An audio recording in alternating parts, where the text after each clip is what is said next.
Welcome to Chillin' 101. We hope this video helps.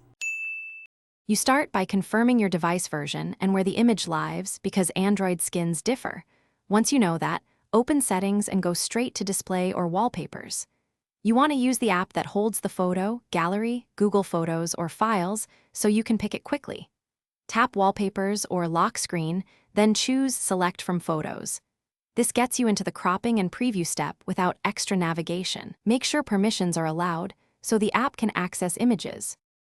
Now you select the image and focus on how it will appear behind shortcuts and clock elements. You want the subject centered or offset to the safe area. Use the crop, zoom, and rotate tools to match the phone's aspect ratio.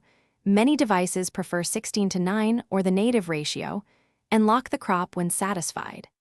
Once done, preview the lock screen so you can test visibility of text and icons. Make incremental adjustments until the composition reads well at a glance. When you're ready, tap Apply or Set as Lock Screen and pick whether to set it for lock only or both home and lock.